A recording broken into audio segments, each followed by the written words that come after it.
you keep your family from dragging in the snow, rain, sleet, and mud this season? You create a mudroom. If you didn't think you had the space for more, Moore's organizing expert has a few ideas for you. Hey everybody, it's Vicki Norris, organizing expert and life reclaimist at Restoring Order. Well, the weather has set in and it's time to deal with all our coats and hats and shoes and umbrellas and outer gear.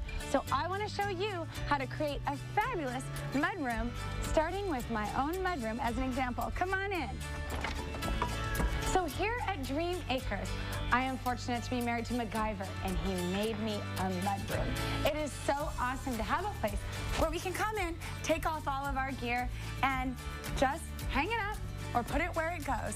And that's really what you need in a mudroom. You need a place to grab and go. So when you're creating an outerwear mudroom, what you want to do is assess inventory. Now I'm talking about winter coats.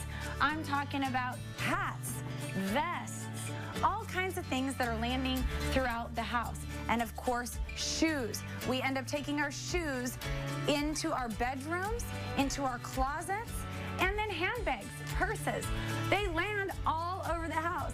So the first step in creating a mudroom of your own is going to all of those closets and outer regions of your home where this stuff lands and gathering it, because you have to see how much you actually have. So while you're inventorying, you also want to make note of the kinds of things that you need in a hurry. Scarves maybe that you're going to wrap around right as you head out the door. Handbags, maybe even stuff like cameras that you might grab on the way out the door. Umbrellas and so forth. Another thing that we're going to find in mudrooms is laundry, literally dry cleaning that needs to go. You want to make sure that you have a place in this very important space in the home where you can grab items that need to be returned and even things like dry cleaning.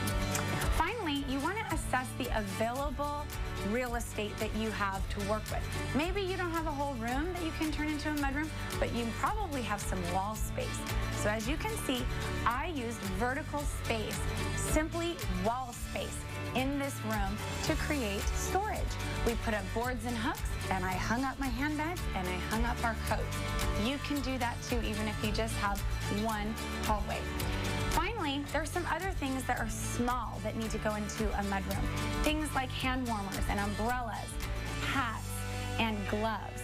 Now in our family, apparently we have a lot of that stuff. So everybody has a hat bin and a glove bin in our family. Creating a mudroom for your outerwear does not have to be expensive. Use what you have. Repurpose old shelving. Look at what you've got in the garage. See if you can use that. The important thing is to create a grab-and-go space that works for you and your family. I hope you've been inspired by another At Home with Vicki segment here at Dream Acres so that you can create your dream mudroom.